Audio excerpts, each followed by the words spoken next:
សូមបងប្អូនទាំងអស់គ្នានឹងលោកគ្រូអ្នកគ្រូបើកព្រះគម្ពីរនៅព្រះគម្ពីររបាក្សត្រខ្សែទី2ចំពោះ10ខ6ដល់ខ11នៅសៀវភៅរបស់ខ្ញុំនៅទំព័រទី747បងប្អូននិងលោកគ្រូទាំងអស់គ្នាបានឃើញហើយសូមទៀងជាមួយខ្ញុំទាំងអស់គ្នាព្រះគម្ពីររបាក្សត្រខ្សែទី2ចំពោះ10ខ6ដាច់ហេរ៉ូបោមទ្រង់ប្រឹក្សានឹងពួកចាស់ជាពួកចំណិតនៃសាឡូមោនព្រះបិតាទ្រង់ក្នុងការដែលមានព្រះជន្មនៅឡើយថាតាមគណិតអ្នករាល់គ្នានោះតើត្រូវឆ្លើយនឹងពួករាជនេះយ៉ាងដូចម្ដេចគេក៏ទូលឆ្លើយថាបើសិនជាទ្រង់ប្រព្រឹត្តនឹងបណ្ដាជននេះដោយសប្បុរសហើយផ្គាប់ដល់ចិត្តគេព្រមទាំងមានបន្ទូលនឹងគេដោយពាក្យផ្អែមល្ហែមនោះគេនឹងនៅជាអ្នកបម្រើរបស់ទ្រង់ជាដរាបទៅប៉ុន្តែទ្រង់មិនព្រមតាមគំនិតនៃពួកចាស់ទាំងនោះទេគឺទ្រង់នៅទៅប្រឹក្សានឹងពួកក្មេងស្រកនឹងទ្រង់ពីពួកចំណិតរបស់ទ្រង់វិញដោយបន្ទូលថាអ្នករាល់គ្នាគិតយ៉ាងណាតើត្រូវឲ្យយើងឆ្លើយនឹងពួករាជនេះដូចម្ដេចដែលគេបានសូមឡើងថាសូមយើងថាសូមមេត្តាប្រោសឲ្យនឹមដែលព្រះបិតាទ្រង់បានដាក់លើយើងរាល់គ្នាបានស្រាលទៅរួចពួកក្មេងដែលត្រកនឹងទ្រង់គេទូលថាឯពួករាជនេះដែលមកទូលសូមទ្រង់ថាព្រះបិតាទ្រង់បានធ្វើឲ្យនឹមយើងខ្ញុំរាល់គ្នាធ្ងន់ពេកសូមទ្រង់មេត្តាប្រោសឲ្យបានស្រាលដល់យើងខ្ញុំវិញដូច្នេះនោះត្រូវនឹងទ្រង់មានបន្ទូលឆ្លើយនឹងគេយ៉ាងនេះវិញថាកូនដែលយើងនឹងបានធំជាងផ្លូវរបស់ព្រះវិហារយើងឯព្រះបិតាយើងទ្រង់បានដាក់នឹមយ៉ាងធ្ងន់លើឯងរាល់គ្នាតែឥឡូវនេះយើងនឹងបន្ថែមឲ្យនឹមឯងរាល់គ្នាបានធ្ងន់ជាងទៅទៀតព្រះបិតាយើងបានវាយផ្ចាល់ឯងរាល់គ្នាដោយរំពាត់តែយើងនឹងវាយផ្ចាល់ឯងរាល់គ្នាដោយចាដំរីវិញអាមែន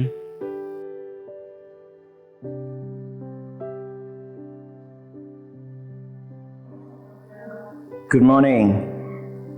បាទជាអំណរដែលខ្ញុំអាចនឹងជួបជុំគ្នាយើងអាចជួបជុំគ្នាដើម្បីនឹងថ្វាយបង្គំព្រះអង្គបាទខ្ញុំអរគុណព្រះអង្គសម្រាប់ឱកាសដែលក្នុងការអាចនឹងនាំព្រះបន្ទូលនៅវេលាព្រឹកនេះបាទបងប្អូនបានឮសូរនៅព្រះបន្ទូលនេះហើយយើងនឹងពិចារណាជាមួយគ្នាអញ្ចឹងសូមឲ្យយើងបានអធិស្ឋានសូមព្រះអង្គប្រទាននៅប្រាជ្ញាដល់យើងក្នុងការរៀបព្រះបន្ទូលព្រះអង្គ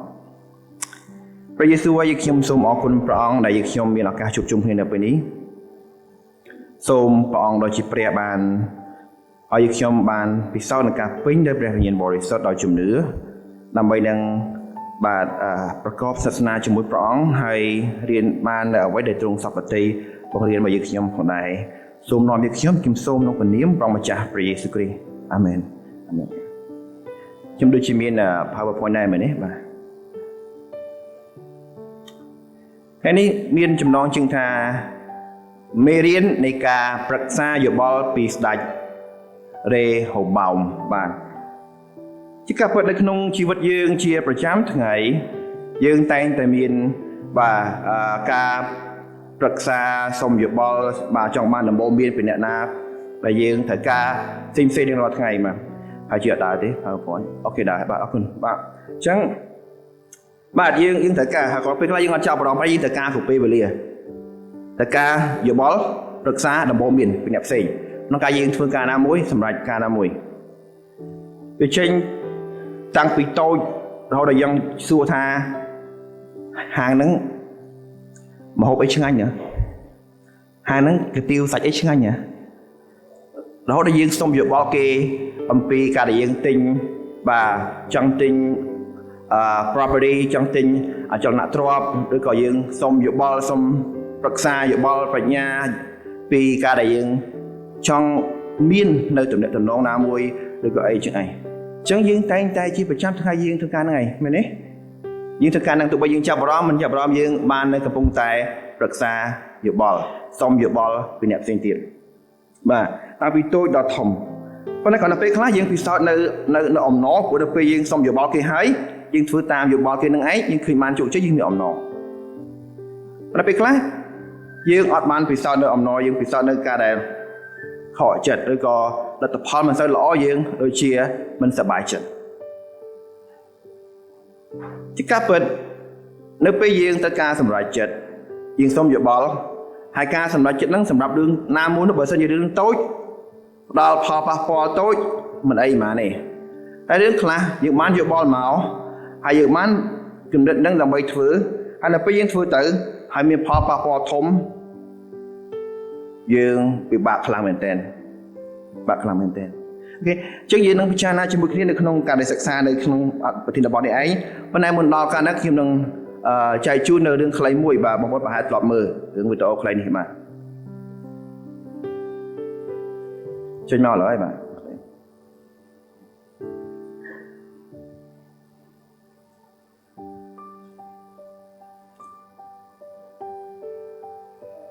បងប្អូនដែលចេះប្រើកុំព្យូទ័រ Control Z មានមិន undo ណោះបាទអូខេបាទបងប្អូនយល់រឿងហ្នឹងហើយមែនទេណាគាត់ចុចអា Control Z ហ្នឹងទៅគាត់ត្រឡប់ទៅក្រោយបានដើម្បីធ្វើរឿងសារឡើងវិញហ៎បាទចុចបានម្ដងដល់ពេលមានអីបានដៃទៅលេងប្រធានវិញហ្មងបាទទ្រាំយូរហើយដាក់វិញហើយបាទហើយមានអីបាទទៅឯណាសារភាពស្នេហ៍ផងដល់ពេលនេះមកវិញគេធ្វើចុចឡើងចុចឡើងចេញមានអីមេដេញចោលបាទពេលខ្លះយើងប្រាថ្នាថាយើងអាចធ្វើអញ្ចឹងបានណាយើងចង់ have the power control Z ត្រឡប់ទៅដើម្បីនឹងកែនៅកំហុសយើងនៅពេលយើងស្ដាប់យោបល់គេហើយយើងចង់មានអំណាចត្រឡប់ទៅដើម្បីនឹងកែនៅស្ថានភាពនឹងឡើងវិញប៉ុន្តែវាទៅរួចសម្បីរឿងមិញហ្នឹងក៏ឃើញដែរមែនទេតែមកតែមានហើយតែមានអីធ្វើមានកើតណារឿងនេះអរគ្នាពិចារណាមកខ្ញុំរឿងនេះជារឿងមួយដែលធ្ងន់ធ្ងរបែបដូចនេះឯងដែលស្ដេចរេហូបោមបានធ្វើកំហុសយ៉ាងធំមួយនាំទៅដល់ការបែកជាពីរនៃអាណាចក្រអ៊ីស្រាអែលនៃនគរអ៊ីស្រាអែលបាទអញ្ចឹងយើងនឹងមើលជាមួយគ្នាហេតុអីបានយើងគាត់ធ្វើអញ្ចឹងមូលហេតុអីតាក់ទងទៅនឹងការដែលប្រឹក្សាយោបល់ហើយយើងគួររៀនបានបែបម៉េចអំពីការនឹងឯងដើម្បីកុំឲ្យយើងអាចនឹងពិសោធន៍នៅរឿងមួយដែលខកចិត្តបែបដូចនេះឯងប៉ុន្តែមកនៅយើងអាចដូចគាត់ទេយើងអាចក្នុងជីវិតយើងពិចារណាជាមួយគ្នា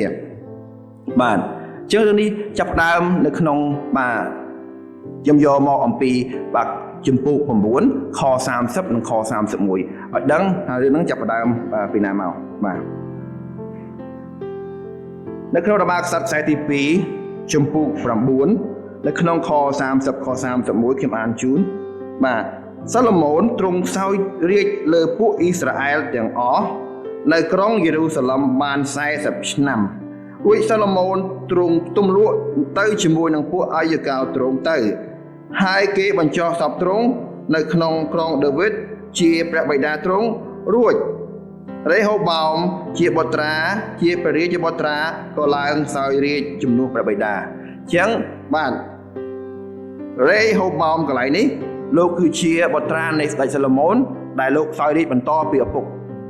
បានសោយរាជ្យបង្គត់ទៅមិនទាន់ណាបាទអញ្ចឹងនៅក្នុងជំពូក10នៅគឺមើលពីដើមខមកបាទពីដើមជំពូកមកទីមើលនៅក្នុងខ1ខ2ដើម្បីដឹងដំណើរសាច់រឿងនឹងឯងបាទរីឯរេហូបោមទ្រង់យាងទៅដល់ក្រុងស៊ីកែមបិទពួកអ៊ីស្រាអែលទាំងអស់គ្នាបានមូលមកឯក្រុងស៊ីកែមដើម្បីនឹងតាំងទ្រង់ឡើងជាស្ដេចគឺអ៊ីស្រាអែលមកក្រុងនឹងឯងដើម្បីនឹងរៀបចំអភិសេកឲ្យលោកធ្វើជាស្ដេចបន្ទាប់ពីស្នងពីព្រះបិតារីឯយេរូបោមជាកូននេផាតនេះជាម្នាក់ទៀតយេរូបោមបាទឈ្មោះប្រហែលគ្នាណោះបាទអញ្ចឹងយេរូបោមនេះជាកូននេផាតដែលនៅស្រុកអេស៊ីបជាកន្លែងដែលបានរត់ទៅរួចពីស្ដេចសាឡូមោនអញ្ចឹងយេរូបោមបាទគឺជាកូននេផាតហើយនេផាតហ្នឹងគឺជាអ្នកបម្រើស្ដេចសាឡូមោនរឿងមានបញ្ហាជាមួយគ្នាគាត់រត់ចេញអំពីការដែលសាឡូមោនតាមសម្លាប់ទៅជ្រកកោនស្រុកអេស៊ីបដល់ពេលសាឡូមោនស្លាប់ទៅហើយគេរៀបចំនឹងអភិសេកតាំងបាទរេហូបោមឲ្យឡើងជាស្ដេចជំនួសបិតា ពេលនឹងឯងយេរូបោមនឹងឯងត្រូវបានគេអញ្ជើញមកដែរដើម្បីនឹងចូលរួមក្នុងពិធីអភិសេកនេះឯងរៀបចំដើម្បីបាទធ្វើការនេះឯងអញ្ចឹងជាកន្លែងដែលបានរត់ទៅឲ្យរួចពីស្ដេចសាឡូមោនអញ្ចឹងការបានលើដំណឹងនោះលោកក៏ចេញពីស្រុកអេស៊ីបទៅមកវិញហើយគេចាត់បាទខ3ខ4តទៅទៀតបាទហើយគេក៏ចាត់ទៅហៅលោកមករួចលោកនិងពួកអ៊ីស្រាអែលទាំងអស់ក៏មកគាល់រេហូបោមទូលថាមកពេលលោកមកលោកទូលសូមបាទព្រះបិតាទ្រង់ខ4ព្រះបិតាទ្រង់បានធ្វើឲ្យនឹមយើងខ្ញុំធ្ងន់ពេកដូច្នេះសូមទ្រង់មេត្តាប្រោសឲ្យការតឹងរឹងរបស់ព្រះបិតាទ្រង់នឹងនឹមយ៉ាងធ្ងន់ដែលទ្រង់បានដាក់លើយើងខ្ញុំបានស្រាលចេញលោកសូមឲ្យបានស្រាលចេញស្រាលជាងមុននោះយើងខ្ញុំនឹងប្រព្រឹត្តតាមទ្រង់ខ5ខ6បាទខ4ខ5ខ5ទ្រង់មានបន្ទូលឆ្លើយថាចាំ3ថ្ងៃទៀតសូមត្រឡប់មកឲ្យយើងវិញបណ្ណាជនទាំងអស់ទាំងឡាយក៏បង្គំលាទ្រង់ទៅចឹងនៅពេលបាទយេរូបោមគាត់សុំការនឹងហើយដាច់ហេបាទរេហូបោមថាតែសិនចុះ3ថ្ងៃក្រោយចាំមកវិញក្នុង3ថ្ងៃនឹងឯងស្ដេចរេហូបោមលោកទៅសុំប្រឹក្សាយោបល់នេះជារឿងដែលយើងបានអានមិញហ្នឹងឯងចាប់ផ្ដើមពីខ6បាទនៅក្នុងការដែលសុំយោបល់នឹងឯងបាទខ6ស្ដេចរេហូបោមទ្រង់ប្រឹក្សានឹងពួកចាស់ជាពួកចំណិតនៃសាឡូមោនព្រះបិតាទ្រង់ក្នុងការដែលមានប្រជញ្ញឡើយថាតាមគំនិតអ្នករាល់គ្នានោះតើត្រូវឆ្លើយនឹងពួករាជនេះយ៉ាងដូចម្តេចគេក៏ទូលឆ្លើយថាបើសិនជាទ្រង់ប្រព្រឹត្តបាននៅខ7គេឆ្លើយតបបែបហ្នឹងដល់ឲ្យយោបល់បែបនេះបាទបើទ្រង់ប្រព្រឹត្តនឹងបណ្ដាជននោះនេះដោយសពបុរសហើយផ្គាប់ដល់ចិត្តគេព្រមទាំងមានបន្ទូលនឹងគេដោយពាក្យផ្អែមល្ហែមនោះគេនឹងនៅជាអ្នកបម្រើដល់របស់ទ្រង់ជាដរាបទៅនេះជាយោបល់របស់បាទចាស់ទុំដែលគឺជាចំណិតរបស់ស្ដេចសាឡូមោនបាទតទៀតនៅក្នុងខ8បាទ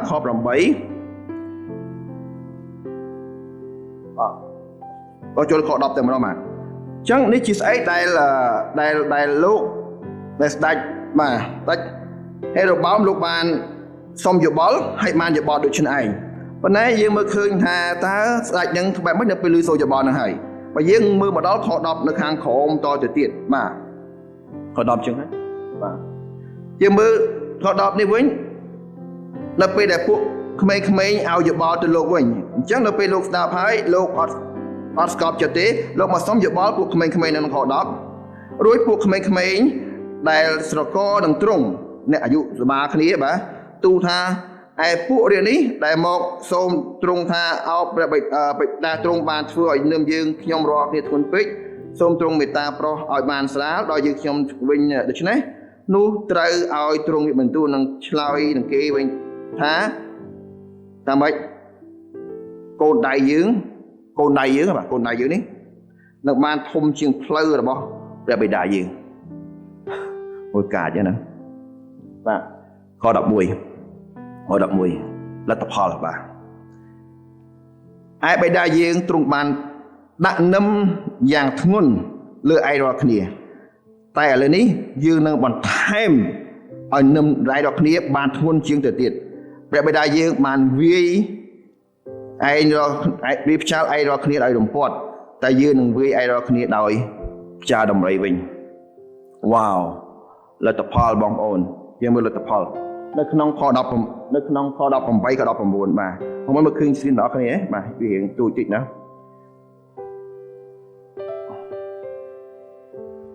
បាទអញ្ចឹងនៅក្នុងខ18 19នេះជាលទ្ធផល18 19បាទយើងម្លងមកចង់ដើម្បីឃើញលទ្ធផលនៅចំពោះ10ដដែលនេះខ្ញុំអានជូនរួចមកស្ដេចយេរូបោមបន្ទាប់ពី3ថ្ងៃក្រោយមកគេមកបាទគាត់ឆ្លើយតបនឹងគេទ្រង់ចាត់បាទឲ្យតបពីស្ដេចប្រាប់ការនឹងហើយមានរឿងនឹងហើយស្ដេចហេរ៉ូបោមនឹងឯងលោកចាត់ឲ្យបាទអូដូរ៉ាមដែលត្រួតលើពួកកំណែនឲ្យទៅតែពួកអ៊ីស្រាអែលទាំងអស់គេចោលលោកនឹងថ្មសម្លាប់ទៅ នៅពេលស្ដេចប្រាប់ចឹងហើយគ្រប់គ្នាអត់សប្បាយចិត្តទេបាទចឹងគេដកថយមកប៉ុន្តែស្ដេចនឹងចង់ប្រើកម្លាំងដើម្បីកែនពួកហ្នឹងយកទៅស្ថិតនៅក្នុងក្រោមការគ្រប់គ្រងអ៊ីស្រាអែលមាន12អំបូរប៉ុន្តែនេះបាទចឹងទេស្ដេចរេហូបោមនឹងឯងប្រើកម្លាំងដើម្បីកែនចាត់តបមេតបទៅដល់ពេលចាត់ទៅមានអីគេចោលថ្មសម្លាប់បាទគេចោលថ្មសម្លាប់កាលនៅបានគេចោលថ្មសម្លាប់នៅពេលគេចោលថ្មសម្លាប់ហើយធ្វើម៉េចទៀតស្ដេចរេហូបោមធ្វើម៉េចដូច្នេះស្ដេចរេហូបោមក៏បញ្ញាបញ្ញាលនឹងឡើងព្រះរាជរថប្រច់រត់នៅទៅអីគេចោលថ្មហើយរត់មកខាងណារត់ទៅឯក្រុងយេរូសាឡឹមក៏ដល់9លទ្ធផលដែលគួរឲ្យសោកស្ដាយគឺយ៉ាងនោះឯងគឺយ៉ាងនោះដែលពួកអ៊ីស្រាអែលបានបះបោរនឹងរាជវង្សនៃដាវីតដល់រាបដល់សពថ្ងៃនេះយ៉ាងដូច្នេះឯងបានជាមានការបាក់បែកនៃនគរអ៊ីស្រាអែលចឹងទេបងប្អូនឃើញទេបាទចឹងនគរ2បានកើតមាននគរអ៊ីស្រាអែលបាទហើយនឹងនគរយូដាបែកចេញអញ្ចឹងដំបូងគ្រប់គ្នាស្ដេចនឹងនៅសេកេមនេះឯងដើម្បីនឹងរៀបចំអភិសេកគេសុំយោបល់ដើម្បីបាទឆ្លើយតបទៅនឹងគាត់សុំយោបល់ឲ្យឆ្លើយតបនឹងសំណុំពរទៅឲ្យស្រួលជាងហ្មងស្រាលជាងហ្មងអត់ព្រមស្ដាប់ដាក់គំនិតកាន់តែខ្លាំងលទ្ធផលគេបះបោរហើយប្រើកម្លាំងដើម្បីកែនគេមកខាងត្បូងនេះដើម្បីនឹងឲ្យគេបាទមកនៅក្របអំណាចគាត់គេអត់ព្រមគេសម្លាប់អ្នកដែលបញ្ជូនទៅនឹងឯងគាត់ក៏ឡើងរាជរថរត់មកយេរូសាឡឹមហើយក៏សោយរាជនៅលើស្រុកយូដានេះឯងហើយនេះឯងគឺមានតែ2អំបូរឯងដែលនៅក្រោមនឹងឯងបាទគឺយូដានិងបេនយ៉ាមីន2អំបូរនឹងឯងដែលនៅក្រោមហើយនឹងអ៊ីស្រាអែលមួយចំនួននៅក្នុងទឹកដីនេះឯងហើយគេបាននឹង12អំបូរនៅក្នុងនគរខាងជើងការបែកបាក់អត់មានថ្ងៃផ្សះផ្សាគ្នាការបាក់បែកក្នុងចំណោមបងប្អូនឯងបែកគ្នាដោយសារស្ដេចរេហូបោមទទួលយោបល់ហើយឆ្លើយតបដែលអត់គបអាហារទេព្រះនៅពេលនេះយើងនឹងពិចារណាជាមួយគ្នាស្អីជាគោលការណ៍មួយចំនួនដែលឲ្យគាត់ធ្វើអញ្ចឹងហើយយើងគួររៀនដើម្បីជៀសវាងអាមែនបាទពិចារណាជាមួយគ្នាមេរៀននៃការប្រឹក្សាយោបល់ពីស្ដេចរេហូបោម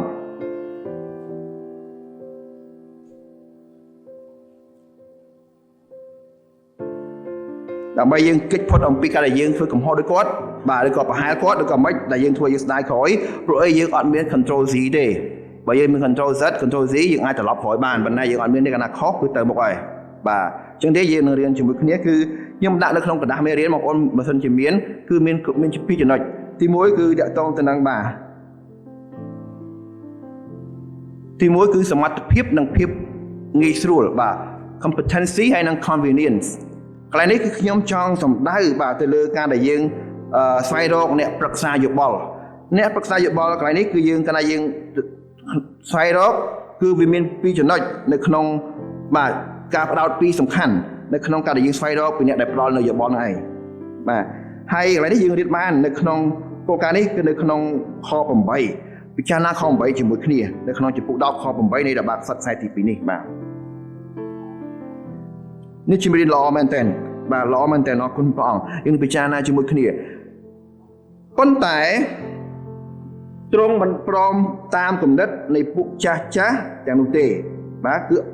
មានពួកចាស់បាទគឺទ្រង់ទៅប្រឹក្សានឹងពួកក្មេងៗស្រកទ្រង់ជាពួកចំណិតរបស់ទ្រង់អញ្ចឹងកន្លែងនេះគឺមានការពីរដែលបង្ហាញនៅលក្ខណៈសម្បត្តិហ្នឹងឯងនៅគុណភាពហ្នឹងឯងគឺទី1បាទយើងនិយាយអំពីពួកចាស់នឹងឯងបើយើងមើលនៅក្នុងឃើញក្នុងខ6ប្រាប់ថាម៉េចពួកគាត់នឹងចំណេះគេពួកគាត់នឹងឯងគឺជាអ្នកចំណិតនៃសាឡូមោនគឺជាអ្នកប្រឹក្សាអ្នកចំណិតដល់បិតាទ្រង់ក៏បាទទ្រង់មានបច្ចុប្បន្នអញ្ចឹងគឺពួកគាត់នឹងឯងជាអ្នកចាស់ទុំគាត់មានគំនិតច្រើនជាងក្មេងៗគាត់មានបទពិសោធន៍ច្រើនជាងក្មេងៗគាត់ឆ្លងកាត់ដំណាក់កាលហ្នឹងមុនគាត់ដឹងស្ថានភាពអ៊ីស្រាអែលមិនអំបូរទាំង12ហ្នឹងមិនគាត់ឆ្លងកាត់គាត់ដឹងគាត់មានបទពិសោធន៍គាត់មានបទពិសោធន៍គាត់មាននិយាយចំទៅគឺគាត់មានសមត្ថភាព competency they were competent គាត់មានសមត្ថភាពប៉ុន្តែគាត់ណាប់សម្រាប់ស្ដេចរេហូបោមវាពិបាកសម្រាប់គាត់ព្រោះអី បាទវាអាចតកតងនឹងវ័យអាចតកតងនឹងឆ្ងាយអាចតកតងទៅនឹងស្អីដែលយើងអាចពិចារណាមួយទៀតប៉ុន្តែនេះគឺយើងឃើញអំពីការប្រៀបធៀបរវាងសមត្ថភាពបាទហើយនឹងមួយទៀតបាទតែយើងមើលឃើញបាទនៅក្នុងផ្នែកមួយទៀតប៉ុន្តែម្ដងទៀតកន្លែងនេះបងប្អូននៅពេលយើងនិយាយអំពីសមត្ថភាពឡើយនេះគឺយើងនិយាយអំពីភាពពេញវ័យសមត្ថភាពមិនសំដៅថាអាយុទេបាទជួនកាលខ្លះអាយុច្រើនក៏ខ្ចីដែរបងប្អូនតោះនេះបាទប៉ុន្តែអ្នកខ្លះអាយុតិចមែនប៉ុន្តែគេក៏ចាស់ទុំដែរអញ្ចឹងនៅពេលយើងនិយាយអំពីសមត្ថភាពគឺនិយាយអំពីបទពិសោធន៍ជំនាញឬក៏ចំណេះនៅក្នុងការនឹងឯងបាទអញ្ចឹងទេនៅពេលយើងសម្រាប់យើងបន្ទាប់ពីយើងចង់រកអ្នកដែលបើយើងចង់អនុវត្តគោលការណ៍ឯងយើងរកមើលអ្នកដែលពេញវ័យខាងវិញ្ញាណក្នុងការទទួលយោបល់អ្នកដែលពេញវ័យខាងវិញ្ញាណដែលមានបទពិសោធន៍និងជំនាញក្នុងផ្នែកដែលយើងចង់ប្រឹក្សាយោបល់ឯងបាទអញ្ចឹងនេះជាមួយផ្នែកប៉ុន្តែបើយើងមើលមួយផ្នែកទៀតតទៅនឹងការដែលយើងទៅរកនៅអ្នកដែលយើងចង់ប្រឹក្សាយោបល់ឯងគឺមួយផ្នែកទៀតនៅក្នុងបាទចុងខ8នេះគឺយើងឃើញថាគេពួកក្មេងៗស្រករនឹងទ្រង់ជាពួកចំណិតរបស់ទ្រង់បាទមកផ្នែកទៀតក្រៅពីសមត្ថភាពនឹងឯងគឺក្មេងៗហ្នឹងគឺសំដៅលើម៉េចបាទគឺសំដៅថាគឺជាអ្នកដែលធំឡើងសកលជាមួយនឹងស្ដេចហើយយើងចាំបើយើងមើលនេះគឺជាអ្នកចំណិតនៅអង់គ្លេសបើ servant គឺអ្នកបម្រើស្ដេចតែហ្មងបាទអញ្ចឹងយើងចាំទៅបើសម្រាប់ស្ដេចរេហូបោមពួកហ្នឹងគឺស្រួលនៅគៀកដៃនិយាយលេងសើចគ្នាបានបាទអញ្ចឹងគឺវាស្រួលវាស្រួលតវាស្រួលនិយាយជាមួយបងតើណាអញ្ចឹងកន្លែងនេះគឺយើងឃើញអំពីខុសគ្នាការខុសគ្នារវាងសមត្ថភាពហើយនិងភាពស្រួលបាទស្រួលងាយស្រួលទៅរកងាយស្រួលសុំយោបល់ងាយស្រួលនិយាយលេងគ្នាងាយស្រួលអីប្រៀបធៀបនឹងម្នាក់ដែលមានសមត្ថភាពមានចំណេះមានជំនាញផ្នែកនឹងឯងហើយនឹងបទពិសោធន៍អញ្ចឹងកន្លែងនេះបងប្អូនគួរថ្នាក់ណាស់បាទនៅពេលដែលយើងជ្រើសរើសយកអាភាពស្រួលបាទងាយស្រួលធ្វើនឹងឯងជាជាងសមត្ថភាពបងប្អូនយើងមើលជាក់ស្ដែងស្រុកខ្មែរយើងស្រួលបាទងាយស្រួលមែនតើយើងឈឺអីយើងចង់បានថ្នាំយើងទៅ pharmacy វាស្រួលបាទដើម្បីទិញថ្នាំយើងអត់ចង់ទៅរកគ្រូពេទ្យជំនាញដុកទ័រឯងព្រោះវាពិបាកវាញ៉ៃវាអីច្រើនមកប៉ុន្តែពេលខ្លះថ្នាំដែលបានមកពី pharmacy ដែលអត់មានជំនាញប្រឹក្សាយោបល់ត្រឹមត្រូវហ្នឹងអាចបំផ្លាញជីវិតយើងអាចជួយឲ្យជំងឺយើងកាន់តែធ្ងន់ធ្ងរប៉ុន្តែជាទូទៅក្នុងការប្រឹក្សាសុំយោបល់យើងរើសយកអាភាពស្រួលជាជាងអាងាយស្រួលជាជាងសមត្ថភាពហើយនឹងអាចជាស្អីដែលស្ដេចរើហោបោបានធ្វើបាទព្រះសពតិឲ្យយើងបងប្អូនហើយពិចារណាម្ដងទៀតយើងមើលតកតនឹងអ្នកដែលប្រឹក្សាយោបល់ដល់ស្ដេចរេហូបោមនៅកន្លែងនេះជាក្មេងសកលលោកហើយយើងពិចារណាអំពីក្មេងនៅក្នុងបាទសង្គមយើងហើយយើងមកពេលមួយយើងក៏ធ្លាប់ជាក្មេងដែរមែនទេហើយពេលខ្លះបើយើងមើលជីវិតពួកគាត់យើងមើលការដែលគាត់សម្រេចចិត្តអត់មានបញ្ញាទេមែនទេណាយើងមើលទៅបាទគឺការដែលគាត់សម្រេចចិត្តហ្នឹងគឺយើងប្រហែលថាងងខ្លៅបាទគាត់សម្រេចចិត្តភាគច្រើនក្មេងគាត់ប្រើតាមអាភាពឆេះឈួលអារម្មណ៍ឬក៏អរម៉ូនគាត់បាទអញ្ចឹងគឺគាត់ពេលខ្លះគឺការសម្រេចចិត្តភាគច្រើនគឺអត់មានបញ្ញាគឺងងខ្លៅបាទអញ្ចឹងនេះឯងជាបញ្ហាប៉ុន្តែវាស្រួលសម្រាប់ខ្លះបងប្អូនយើងឃើញយុវជនពេលខ្លះគាត់បញ្ញាមែនតើបង្កើតទំនាក់ទំនងស្នេហាដោយសារមានយោបល់ពីមិត្តភក្តិឯងទៅអត់មានស្នេហាមានអីសម័យនេះហើយមិនអត់មាន boyfriend girlfriend វាអត់ចូលសង្គមកើតណាវាអញ្ចឹងបាទយុវជនអញ្ចឹងឯងគឺយើងមើលទៅបើយើងជាចាស់ទុំដែលយើងឆ្លងកាត់រួចយើងមើលទៅជា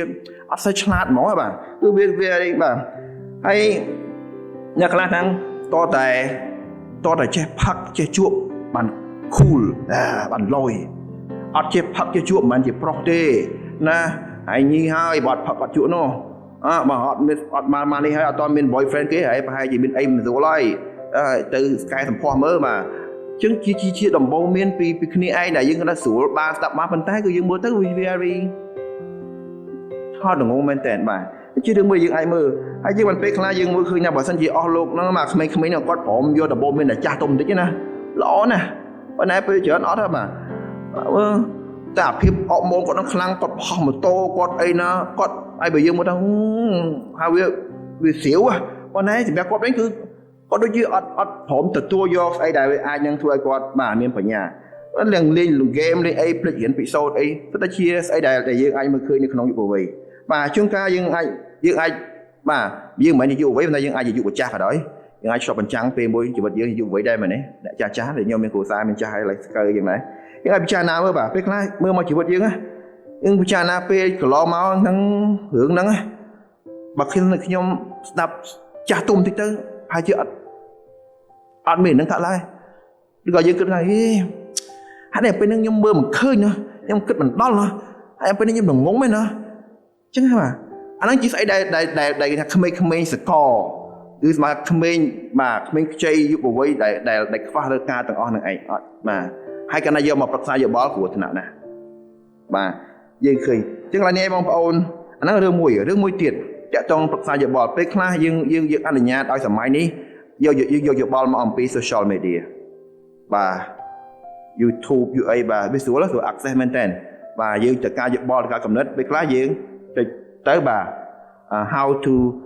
take care of the newborn baby ចុចប៉ុកគេថាហាមកុំឲ្យគឺសួររបៀបក្នុងការដែលមើលថែកូនថ្ងៃទើបតកើតបាទគេថាកុំឲ្យមួយទឹកច្រើនដងពេកមួយបាទម្ដង5ថ្ងៃម្ដងបានហើយអានោះខ្ញុំពីអាពុនខ្ញុំណាយើងអត់មានចាស់នៅក្បែរនោះមានអីសន្យាកើតមកអត់ហ៊ានមួយទឹកឲ្យណាទុកឡើងពី3ថ្ងៃគ្នាដៅគ្នាផ្ទះអន្តែងយំដាក់ទឹកជូតទៅស្ងាត់ជ្រាបអានោះ YouTube មកសុំយោបល់ពី YouTube ឲ្យចាស់មកប្រាប់ថាងអបាយស្រុកខ្មែរណាដូចស្រុកគេអានេះគេក្តៅគ្នាបាយយើងស្អើមួយទឹកឲ្យគ្នាទៅដល់យោបល់ពី YouTube អាជាទីហោសម័យប៉ុន្តែមានជាច្រើនដែលយើងអាចនឹងយកយោបល់ពី YouTube ពីស្អីផ្សេងៗនៅក្នុងសម័យនេះឯងបាទតែយើងអត់ដឹងថាតើវាត្រូវតាមព្រះបន្ទូលព្រះអង្គឬក៏អត់បាទឲ្យយើងប្រយ័ត្នដែរកន្លែងនេះអញ្ចឹងប្រហែលទីព្រះអង្គឲ្យយើងបដូរយកអភិបងាយរៀនអំពីគំរូស្ដេចហេរ៉ូបោងកន្លែងឯងដូរចេញគំនិតយើងយកចេញអំពីភាពថាយកស្អីដែលស្រួលធ្វើមកដោតលើសមត្ថភាពលើគុណភាពនៃការដែលយើងប្រឹក្សាយោបល់ឡើងវិញអ្នកជំនាញអ្នកមានសមត្ថភាពអ្នកមានបទពិសោធន៍កន្លែងហ្នឹងវិញបាទកុំឲ្យថាពីណាក៏បានឲ្យទៅស្រួលសួរបានយោបល់បាននេះបានស្រេចយើងចង់បានអាហ្នឹងវាមានបញ្ហាហើយបដូរមករកសមត្ថភាពវិញគុណភាពវិញបដូរមករកបាទបទពិសោធន៍កន្លែងហ្នឹងវិញបាទបងប្អូនម្ដងទៀតយុវវ័យខ្ញុំប្រាប់យើងធ្លាប់ឆ្លងកាត់តែបើសិនជាមុនចាស់ក៏ដោយយុវវ័យយើងនឹងជួយខ្លួនឯងបានច្រើនណាស់ពីការដែលខូចចិត្តពីការដែលទឹកភ្នែកជូតក្បាលជង្គង់បើយើងគ្រាន់តែព្រមស្ដាប់ដំបូន្មានចាស់ទុំដែលគាត់ឆ្លងកាត់មុនយើងតែពេលខ្លះយើងច្រើនណាស់ស្ដាប់យុវវ័យបាទចាំបានជាទឹកភ្នែកជូតក្បាលជង្គង់ពេលខ្លះអ្នកខ្លះអីបាទក៏បែបយ៉ាងណាឯងអញ្ចឹងយុវវ័យខ្ញុំចង់ជូនដំបូន្មានតាមព្រះបន្ទូលព្រះអង្គកន្លែងនេះឯងឲ្យយើងរកមើលដំបូន្មានពីចាស់ទុំក្នុងផ្នែកដែលត្រឹមត្រូវតាមជំនាញនឹងឯងវាជួយយើងច្រើនណាស់កុំឲ្យយើងទឹកភ្នែកក្បាលទីគង់បាទ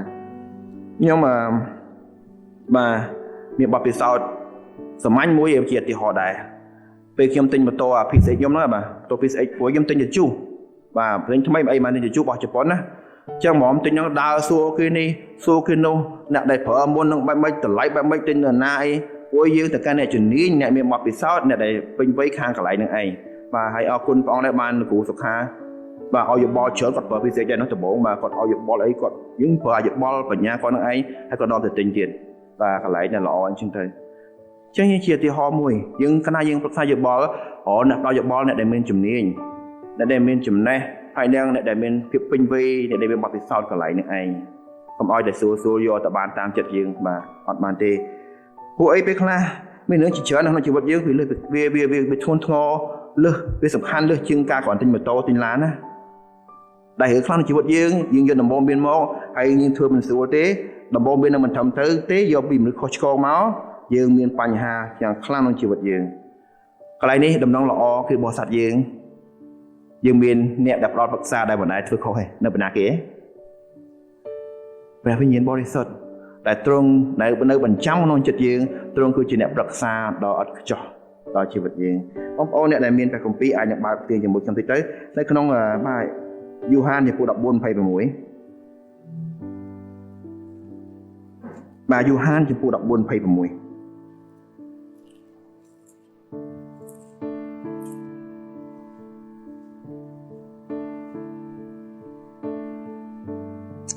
យូហានចំពុក 14 ខ 26 តែព្រះដ៏ជាជំនួយគឺជាព្រះវិញ្ញាណបរិសុទ្ធដែលព្រះវរបិតានឹងចាត់មកដោយនៅឈ្មោះខ្ញុំទ្រង់នឹងបង្រៀនអ្នករាល់គ្នាពីគ្រប់សេចក្តីទាំងអស់ក៏នឹងរំលឹកពីគ្រប់សេចក្តីដែលខ្ញុំបានប្រាប់មកអ្នករាល់គ្នាដែរអរគុណព្រះអង្គដែលយើងជឿព្រះយេស៊ូវយើងមានព្រះវិញ្ញាណបរិសុទ្ធព្រះអង្គនៅក្នុងចិត្តយើងហើយទ្រង់ជាអ្នកដែលប្រឹក្សាដ៏ឥតខ្ចោះតែបញ្ហាគឺច្រើនយើងអត់ព្រមស្ដាប់ព្រះអង្គនៅឯជាបញ្ហាបាទហើយព្រះអង្គមានបន្ទូលមកកាន់យើងព្រះអង្គមិនបើកមេឃមានបន្ទូលមកកាន់យើងទេព្រះអង្គមានព្រះបន្ទូលព្រះអង្គដែលព្រះអង្គនឹងប្រាប់យើងប៉ុន្តែព្រះវិញ្ញាណព្រះអង្គគឺជាអ្នកប្រឹក្សាហើយខ្ញុំចង់ឲ្យយើងចាំថាមេរៀនថ្ងៃនេះនៅពេលចប់ទៅយើងចាំតែប្រការនឹងឯងសំខាន់គឺព្រះវិញ្ញាណបរិសុទ្ធព្រះអង្គជាប្រឹក្សាអ្នកប្រឹក្សាដ៏ឥតខ្ចោះទោះបីយើងរៀនបានគម្ពីរគំរូនៃស្ដេចរេហូបោមក៏ដោយនៅក្នុងសុភាសិតចំពោះ 19 ខ 21សុភាសិតចំពោះ 19 ខ 21សុភាសិតចំពោះ 19 ខ 21នៅក្នុងចិត្តមនុស្សតែមានគំនិតគិតធ្វើជាច្រើនយ៉ាង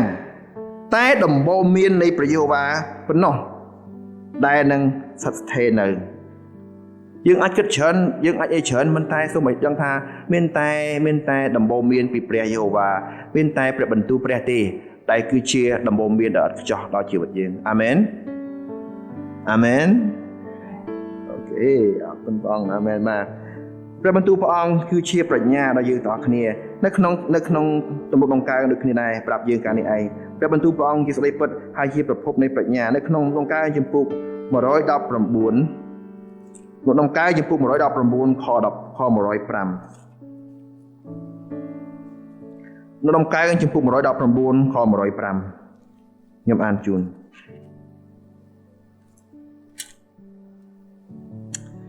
ព្រះបន្ទូលនៃទ្រង់ជាចង្គៀងដល់ជើងទូបង្គំហើយជាពន្លឺបំភ្លឺផ្លូវរបស់ទូបង្គំផងព្រះបន្ទូលព្រះអង្គជាចង្គៀងបំភ្លឺផ្លូវយើងបំភ្លឺជើងយើងដើម្បីកុំឲ្យយើងដួលហើយបរាជ័យនៅពេលដែលជឿព្រះយេស៊ូវមិនព្រមអនុញ្ញាតឲ្យព្រះបន្ទូលព្រះអង្គបំភ្លឺជីវិតយើងហើយយើងដែរត្រូវតាមព្រះបន្ទូលព្រះអង្គព្រះបន្ទូលព្រះអង្គមានអំណាចណានៅក្នុងទីម៉ូថេខ្សែទី2ចំពុក3ខ 16 17ប្រាប់យ៉ាងច្បាស់អំពីអំណាចនៃព្រះបន្ទូលដែលមានប្រយោជន៍ដល់យើងដល់គ្នានៅក្នុងទីម៉ូថេខ្សែទី2ចំពុក3ខ 16 និងខ 17បងប្អូនមានសមត្ថបើកព្រះបន្ទូលព្រះគម្ពីរផ្ទៀងជាមួយទីម៉ូថេខ្សែទី2ចំពុក3ខ 16 និងខ 17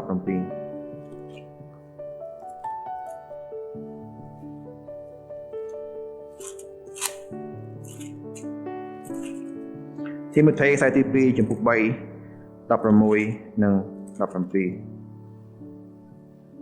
គ្រប់ទាំងបទគម្ពីរគឺជាព្រះបានបញ្ចេញព្រះវិញ្ញាណបណ្ដាលឲ្យតែងទេក៏មានប្រយោជន៍សម្រាប់ការបង្រៀនការរំលឹកឲ្យដឹងខ្លួនការប្រឡែតម្រង់និងការបង្ហាត់ខាងឯសេចក្តីសុចរិត 17ដើម្បីឲ្យអ្នកសំណប់របស់ព្រះបានគ្រប់លក្ខនិងមានគ្រប់ទាំងចំណេះសម្រាប់ធ្វើការល្អគ្រប់មុខព្រះបន្ទូលព្រះអង្គនឹងផ្ដល់យើងនៅប្រាជ្ញា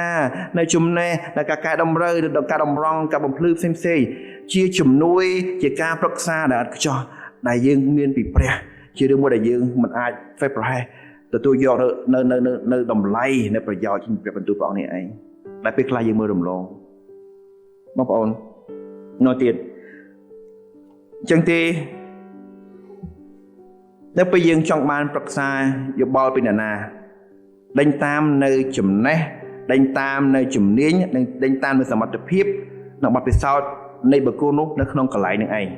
ម្ដងទៀតមិនសំខាន់លើអាយុទេប៉ុន្តែលើភាពពេញវ័យហើយគ្រប់យ៉ាងត្រូវឆ្លុះបញ្ចាំងជាមួយនឹងព្រះបន្ទូលព្រះអង្គដែលព្រះវិញ្ញាណព្រះអង្គជាអ្នកដែលនៅជាមួយយើងគ្រប់យ៉ាងឆ្លុះជាមួយព្រះបន្ទូលព្រះអង្គព្រះបន្ទូលព្រះអង្គគឺជាស្ដីពិតហើយមិនដែលប្រែប្រួលយើងបានឮសូរទៅអស់មិញហ្នឹងហើយ ហើយនឹងពិសោធន៍នៅការអស្ចារ្យក្នុងជីវិតយើងបាទអញ្ចឹងទី1ទី2ដែលយើងអាចរៀនបានអំពីស្ដេចរេហូបោមតើតើនឹងគាត់ប្រឹក្សាហើយគាត់បរាជ័យហើយមានបញ្ហានឹងឯងទី2នេះគឺតកតងទៅនឹងបាទផ្នែកនៃយើងម្ដងនៅពេលយើងចង់ទៅរកប្រឹក្សាគេតែយើងប្រើអីជាស្តង់ដាដើម្បីវាស់ស្ទង់ឬក៏ជាគោលដើម្បីនឹងយើងអនុវត្តនៅការដែលគេឲ្យប្រឹក្សានឹងឯងយើងនិយាយអំពីផ្នែកយើងបាទជាការពិតម្ដងទៀតគ្រប់យ៉ាងព្រះបន្ទូលព្រះអង្គគឺជាຂະຫນាតគំរូចុងក្រោយប៉ុន្តែយើងនិយាយអំពីចិត្តของយើងអ្នកដែលទទួលប្រឹក្សាគេអាចឲ្យប្រឹក្សាយើងដឹងថាគួរបែបម៉េចដើម្បីរកឬស្វែងរកអំពីអ្នកនោះឯងប៉ុន្តែនៅពេលយើងស្វែងរកការប្រឹក្សាថាចិត្តយើងបែបម៉េចយើងមើលឃើញកន្លែងនេះនៅក្នុងខ11នេះនឹងមានការពីរដើម្បីយើងប្រៀបធៀបអំពីការរៀនបានអំពីចិត្តនៃស្ដេចរេហូបោមបងគឺម្ដងទៀតចិត្តសប្បុរសហើយនិងចិត្តគ្រប់គ្រងខ10ខ11នៅក្នុងខនៅក្នុងខ4នេះឯងបងប្អូនយើងមើលឃើញពីដំបូងនៅពេលដែលរេហូបោមយេរូបោមសំទោស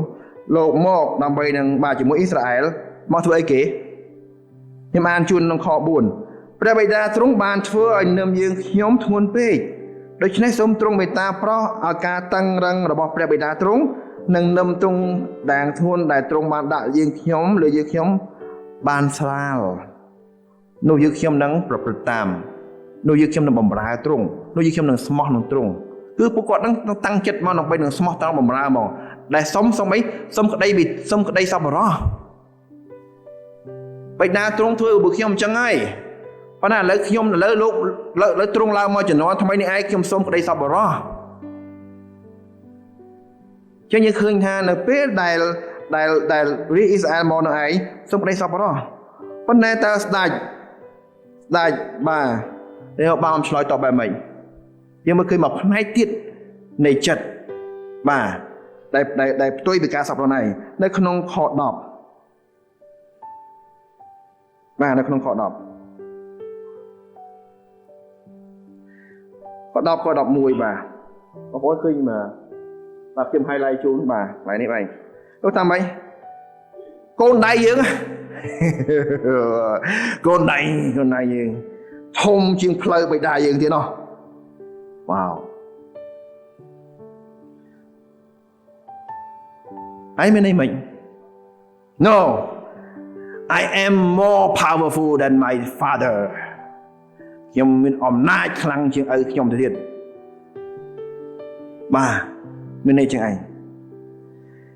ខ្ញុំជាអ្នកដែលគ្រប់គ្រងស្ថានភាពណែឯងសុំបានប៉ុន្តែខ្ញុំ I am the boss ខ្ញុំជាអ្នកដែលគ្រប់គ្រងមិនមកសុំបានតែចិត្តទេខ្ញុំមានសិទ្ធិ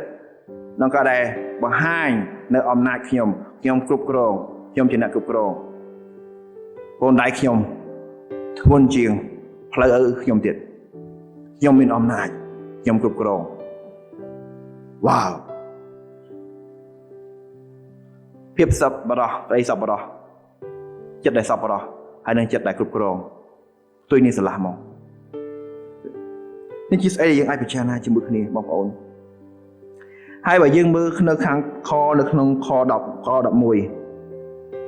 ដូចគ្នាដែរលោកនិយាយទៅកាន់ពួកចាស់ទុំបាទនិយាយចោលគឺលោកធ្វើហ្មងគឺលោកមិនព្រមតាមគំនិតនៃពួកចាស់ទាំងនោះទេដូចគ្នាបាទ You give me advice I don't listen to you I'm the boss I'm in control បាទណាបាទអញ្ចឹងនៅពេលចាស់ទុំនឹងឯងឲ្យយោបល់មកគាត់ដល់ស្ដាប់មានន័យម៉េចខ្ញុំមានអំណាចធំជាងដំបូងមាននឹងឯងខ្ញុំមានអំណាចនៅលើលោកអស់ទាំងអស់គ្នាខ្ញុំគ្រប់គ្រងលោកទាំងអស់គ្នាមានអីចឹងនៅពេលលោកអត់ព្រមយកគំនិតហ្នឹងហើយបង្ហាញអំពីអំណាចខ្លាំងជាងអីទៀតគឺចិត្តដែលចង់គ្រប់គ្រងបាទ I am in control I am the boss I have more power នេះជាស្អីមួយដែលយើងរៀនបានហើយជារឿងមួយដែលបាទយើងដែលសោកស្ដាយយើងអាចរៀនបានពីការនឹងឯងអញ្ចឹងទីបងប្អូនពេលខ្លះហេស្ដាច់អញ្ចឹងហើយស្ដាច់អញ្ចឹងហើយមិនបងប្អូនពេលខ្លះយើងអញ្ចឹងដែរណា យើងមិនស្ដាច់ក៏យើងចឹងដែរណាហើយយើងធ្វើការនឹងរងថ្ងៃនឹងខ្លួនទៅពេលខ្លះបាទនៅពេលយើងបានដំបូងមានគេមកយើងអាចសួរថា Who are you to tell me យើងមិននិយាយចឹងណាតែក្នុងកំណត់យើងណាប្រាប់ខ្ញុំអីនៅឯងជាបណ្ណាគេមិនហ៊ានប្រាប់ខ្ញុំចេះអីយើងខ្ញុំអូខេខ្ញុំចេះច្រើនជាងនឹងឯងណាមកប្រាប់អីហើយប្រកែមែនបាទពេលខ្លះយើងជឿចឹងរងឲ្យដឹងខ្លួនទេទោះបីយើងអត់ចេញមកស្ដែងដោយស្ដាច់ឬបោប៉ុន្តែក្នុងកំណត់យើងក្នុងចិត្តយើងពេលខ្លះយើងធ្វើចឹងរាល់ថ្ងៃដោយសារយើងចង់ថាខ្ញុំគ្រប់គ្រងលើស្ថានភាពnàyខ្ញុំគ្រប់គ្រងលើអ្នកឯងខ្ញុំគ្រប់គ្រងនៅលើរឿងនឹងឯងបាទខ្ញុំបាទអីខ្ញុំស្ដាប់អ្នកឯងខ្ញុំសមមែនតែចេះណាអានឯងសមតែ enjoy ណ៎យើងគិតចឹងអត់តែក្នុងជីវិតយើងនៅពេលយើងបានដំបូងមានលឺសូពីណាពីណីមកយើងធ្វើជាងឯងខ្ញុំធ្វើជាងឯងបាទពេលខ្លះប៉ុន្តែអ្វីដែលបងប្អូនបងដែលព្រះអង្គសពតិបងប្អូនយើងឲ្យយើងធ្វើបងប្អូនឲ្យយើងបដូរចាញ់កន្លែងនេះឯងបងប្អូនគឺពីការដែលយើងដកអាចិត្តគ្រប់គ្រងមកចិត្តសប្បុរសនៅក្នុងការដែលយើងទទួលយកនៅការប្រឹក្សាយោបល់បើមិនចឹងទេសូម្បីតែព្រះក៏ជួយយើងមិនកើតដែរសម័យយើងតែមានគ្រូបាអាចារ្យណាបដៅអ្នកបានណាពួកអីយើងថាខ្ញុំចង់គ្រប់គ្រងហើយយើងធំជាងគេយើងវិញធំជាងព្រះទៀតណោះអត់ព្រះឲ្យប្រាប់យើងលេងស្ដាប់ហើយយើងធំជាងព្រះហើយមែនទេណោះព្រះថាឲ្យយើងអត់ទោសឲ្យយើងស្រឡាញ់ចិត្តខាងឲ្យយើងរួបរวมឲ្យយើងអត់ធ្វើតាមឲ្យយើងធំជាងព្រះហើយយើងខំមកយកហេតុផលណាមកដកស្រែបងអីណាមកចាស់សៀវហ្វាយអីប៉ុន្តែយើងដោយប្រយោជន៍យើងនិយាយទៅកាត់ព្រះថា I am in control ខ្ញុំធំជាងព្រះវាមានន័យចឹងនៅខាងក្នុងមានន័យចឹងឯងទាំងទីកន្លែងនេះព្រះចង់ឲ្យយើងបងប្អូនហើយបដូរចេញពីចិត្តដែលគ្រប់គ្រងឯងទៅចិត្តដែលសប្បុរសពេលខ្លះយើងឃើញពេលខ្លះអ្នកខ្លះគឺឃើញឆ្លោះគ្នាដេញចុះដេញឡើងសួរហេតុផលនេះហេតុផលនោះចេះចុះប៉ុន្តែមែនតើមិនមែនបញ្ហាហេតុផលទេណាបញ្ហាគេដេញដោលហ្នឹងគឺចង់បង្ហាញថាពីណាគេមេពីណាគេ in control ពីណាគេធំជាងចឹងមែនតាយើងឃើញថាពេលខ្លះរឿងអីណាដកឧបករណ៍ណាមកធ្វើជាមូលហេតុអីណាគោលលទ្ធិណាណីអីចឹងណាខ្ញុំមិនចង់និយាយចំយើងពេលខ្លះយើងអត់ដឹងខ្លួននៅអីចឹងណាមកគឺយើងចង់ប្រាប់ថាខ្ញុំគ្រប់គ្រងការនឹងឯង I am the boss I am in control you gotta follow me ខ្ញុំគិតថាបើយើងមើលនៅក្នុងមេរៀននេះឯងប្រហែលយើងមិនឆ្លាតទេអ្នកធ្វើអញ្ចឹងឯងបាទព្រោះអីវានឹងផ្ដល់នៅទុកបាទវិបត្តិផលប៉ះពាល់ជាច្រើនដែលធ្វើឲ្យយើងស្ដាយក្រោយពេលក្រោយបាទនេះបងប្អូនម្ដងទៀតព្រះសពតិទៅលើចិត្តដែលសប្បុរសនៅក្នុងម៉ាថាយជំពូក9ខ13បាទម៉ាថាយជំពូក9ខ10សំទោសហ្នឹងហើយត្រូវបាទសំទោសម៉ាថាយ9:13បងប្អូ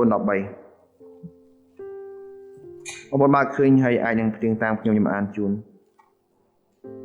ម៉ាថាយជំពូក9ខ13បាទចូលអ្នកដល់គ្នាទៅរៀននៃបទដែលថាអញចង់បានសេចក្តីមេត្តាករុណាមិនមែនយ៉ាញ់បូជាទេអញចង់បានសេចក្តីមេត្តាករុណាមិនមែនយ៉ាញ់បូជាទេពីព្រោះខ្ញុំមិនបានមកដើម្បីនឹងហៅមនុស្សសុចរិតទេគឺមកហៅមនុស្សមានបាបឲ្យប្រែចិត្តវិញនេះគឺជាព្រះបន្ទូលព្រះយេស៊ូវគ្រីស្ទព្រះអង្គសព្វទេនៅលើចិត្តដែលសប្បុរសចិត្តដែលមេត្តាករុណានៅក្នុងយើងដូច្នេះបងប្អូនសំខាន់ណាស់ពេលខ្លះដែលយើងប្រឹក្សាយោបល់សុំយោបល់យើងត្រូវពិចារណាអំពីខ្លួនយើងថាតើយើងកំពុងដឹកនាំដោយសារចិត្តដែលចង់គ្រប់គ្រងឬយើងកំពុងដឹកនាំដោយសារចិត្តដែលយើងជំរុញដោយចិត្តដែលមានក្តីសប្បុរសហើយនឹងក្តីមេត្តាករុណាអាមែនបាទហើយកន្លែងនេះក៏យើងពិចារណាដែរពេលខ្លះយើងនៅក្នុងក្រុមដាក់ខ្លួនឯងនៅក្នុងក្រុមកន្លែងមួយដែលមានចិត្តជាងឯងពេលហ្នឹងឆ្លងហ្នឹងបាទហើយដាក់ខ្លួនយើងនៅក្នុងក្រុមកន្លែងមួយដែលមនុស្សដឹកនាំដោយអាចិត្តដែលគ្រប់គ្រងហ្នឹងហើយចង់យើងអាចឆ្លងពីគេសាក់មើលពេលខ្លះយើង slow ទេដំបូងបាទចូលកន្លែងហ្នឹងដូរចរិតដូរឆ្នាំបាទដូរឆ្នាំបាទដូរដំបូងយន្តសាយអូចេះជាអីណាជាសត្វអីណាបាទជាខ្លាចអីទៅអញ្ចឹងដាក់ខ្លួនយើងនៅក្នុងសហគមន៍មួយក្រុមមួយដែលមានចិត្តដូចនេះឯងអញ្ចឹងការជុំគ្នានៅក្នុងពួកជំនុំសំខាន់ណាស់ការជុំគ្នានៅក្នុងក្រុមតូច ដែលសិក្សាព្រះបន្ទូលព្រះអង្គដេញតាមចិត្តព្រះអង្គសំខាន់ណាស់វានឹងជួយយើងចម្រើនឡើងក្នុងចិត្តដែលមេត្តាករុណាចិត្តសប្បុរសនឹងឯងសូមយើងពិចារណាអំពីក្រុមដែលយើងដាក់ខ្លួនយើងទៅជាមួយអញ្ចឹងបានព្រះអង្គមិនឲ្យយើងបោះបង់ចោលការប្រជុំនេះទេទោះបីយើងក្នុងព្រះវិហារក្រៅព្រះវិហារក្រុមធំក្រុមតូចក៏ដោយរក្សាការជុំគ្នារកសហគមន៍មួយដែលធ្វើឲ្យយើងមានការកើនឡើងនៃចិត្តដែលស្រឡាញ់ព្រះអង្គអាមែនចិត្តដែលសប្បុរសអាមែនចិត្តដែលមានក្តីមេត្តាករុណាអាមែនយើងត្រូវការក្រុមជាងឯងហើយវាចេញពីខ្លួនយើងបាទជាការពិតណាស់ដែលយើងត្រូវការការនឹងឯងអញ្ចឹងបានជាលោកគ្រូសម្រួលលោកបានចែកចាយពីសប្តាហ៍មុនតើតើនឹងការដោះស្រាយចំនួនបាទខ្ញុំគិតថានេះវាជាការសំខាន់ណាស់បើយើងអត់មានចិត្តនឹងទេពិបាកដោះស្រាយចំនួនណាបាទយើងជជែកបែកប្រពន្ធមាត់គាត់តែចង់បានថាពេលណាគេធំពេលណាគេ in control ហើយយើងអត់ជឿអំពីចិត្តដែលសប្បុរសទេហើយនឹងឯងគឺជាកត្តាសំខាន់ក្នុងការដោះស្រាយចំនួនបាទមួយទៀតបងប្អូនបាទដែលខ្ញុំនឹងបញ្ចប់ទីនេះឯងអញ្ចឹងទេម្ដងទៀតរំលឹកឡើងវិញអ្វីយើងរៀនបានពីគំរូនៃជីវិតស្ដេចរេហូបោមបាទដែលលោកបានប្រឹក្សាយោបល់ហើយឆ្លើយតបហើយលទ្ធផលដោយការបាក់បែកនគរបងប្អូនព្រះចង់ឲ្យយើងដូរចេញនៅក្នុងការយើងស្វែងរកអ្នកប្រឹក្សាយោបល់កុំឲ្យតែងាយស្រួលតាមចិត្តយើងចង់បានអ្នកដែលយើងស្រួលរកអ្នកដែលយើងបាទនិយាយប្រាប់បានប៉ុន្តែអ្នកដែលមានចំណេះមានសមត្ថភាពមានជំនាញបទពិសោធន៍ត្រូវការនឹងឯង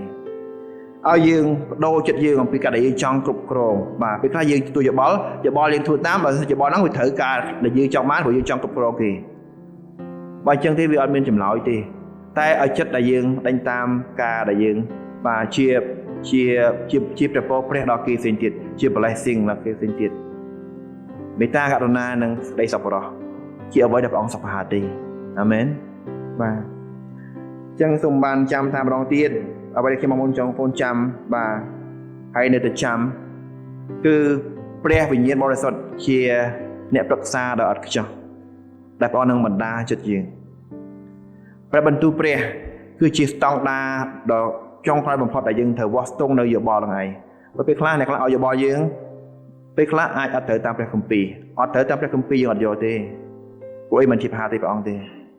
ទោះបីគាត់អាចជំនាញក៏ដោយបាទការមានជំនាញខុសពីអំពីការត្រូវព្រះគម្ពីរដែរអញ្ចឹងម្ដងទៀតបដូរពីការដែលគាត់នៅស្រួលមករកដែលមានសមត្ថភាពបាទបដូរចេញពីការដែលយើងចង់គ្រប់គ្រងទៅជាចិត្តសប្បុរសហើយទាំងអស់នឹងឯងអនុញ្ញាតឲ្យព្រះវិញ្ញាណព្រះអង្គបណ្ដាយើងនាំយើងបំភ្លឺយើង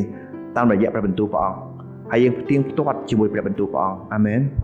នេះជារឿងដែលសំខាន់ដែលខ្ញុំបងចាំជានិច្ចហើយវាជាដំណឹងល្អនៃយើងដែលយើងជឿព្រះអង្គយើងមានការហ្នឹងណាអ្នកអត់ជឿអត់មានទេបងប្អូនហើយសូមចាំថាយើងអត់មាន control Z ទេយើងអត់មាន control Z ទេតែថាយើងខុសគឺខុសហើយអញ្ចឹងទេការដែលយើងប្រឹក្សាយោបល់សំខាន់ណាស់ព្រះវិញ្ញាណព្រះអង្គព្រះបន្ទូលព្រះអង្គធានាបាននៅការដែលខូចខាតព្រោះបើសិនជាយើងប្រហែលយើងយកយោបល់ខុសយើងមានចិត្តមិនត្រូវដល់ពេលយើងសម្រេចចិត្តទៅការនឹងផ្ដល់ឲ្យនៅការខូចខាតណាហើយការខូចខាតខ្លះវាមិនសឹមប៉ះពាល់អ្នកផ្សេងណាបំផ្លាញខ្លួនឯងហ្មងហើយយើងអត់មាន control Z ទេបងប្អូនសូមចាំបែរនឹងឯងយើងទីបានជាម្ដងទៀត control Z យើងអត់មានទេតែដំណឹងល្អយើងអាចបានព្រះយេស៊ូវអាចឲ្យ control Z យើងបានអ្នកជឿព្រះយេស៊ូវព្រះអង្គដល់ឲ្យយើងនៅកំណើតថ្មីអ្នកទទួលជឿព្រះអង្គឲ្យសិទ្ធិអំណាចខ្លាចជាកូនព្រះអ្នកដែលជឿព្រះអង្គឲ្យគេដកពិសោធន៍នៅកំណើតថ្មីហើយការចាស់នឹងកន្លងផុតទៅបាទត្រឹមទុកខ្សែទី2ចំពោះ5 17យូហានចំពោះ1 12គឺយើងជឿព្រះអង្គយើងត្រឡប់ជាកូនព្រះអង្គនេះគឺជា control Z គឺជាឱកាសថ្មីនៃអ្នកគ្រប់គ្នាដែលអត់ទាន់ស្គាល់ព្រះអង្គបងជាបងប្អូនបើមានឱកាសបាទនៅពេលនេះហើយ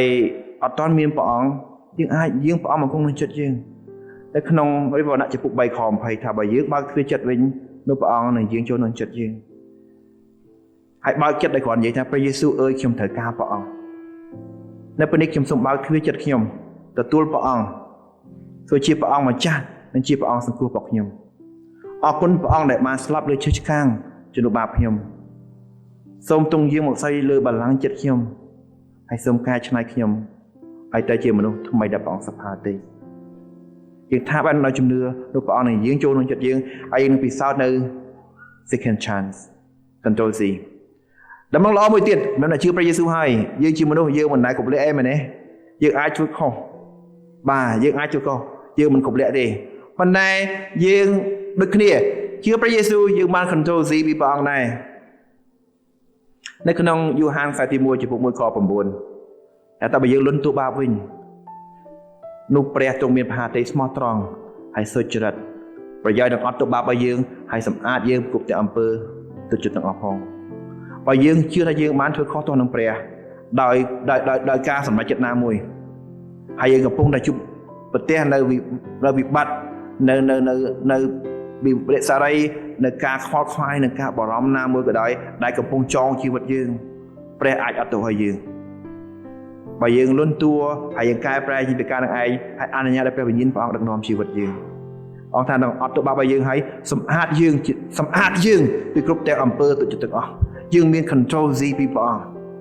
ប៉ុន្តែ control Z ពីព្រះអង្គមិនមែនជា visa ឲ្យយើងធ្វើបាបទេប៉ុន្តែជាឱកាសកែប្រែជាថ្មីហើយចម្រើនឡើងដោយព្រះគុណព្រះអង្គអាមែនព្រះវិញ្ញាណព្រះអង្គគឺជាអ្នកប្រឹក្សាដល់ខ្ចោះព្រះបន្ទូលព្រះអង្គគឺជាដំបូងមានជាពន្លឺនៃជីវិតយើងជឿថាយើងដើរដំណើរទៅមុខយើងអាចជួបបញ្ហាយើងអាច make a mistake យើងអាច make more mistake គឺពិតមែនប៉ុន្តែព្រះនៅជាមួយយើងមិនបោះបង់មិនចាក់ចេញហើយទ្រង់នឹងបន្តឆ្នៃយើងនៅពេលយើងអនុញ្ញាត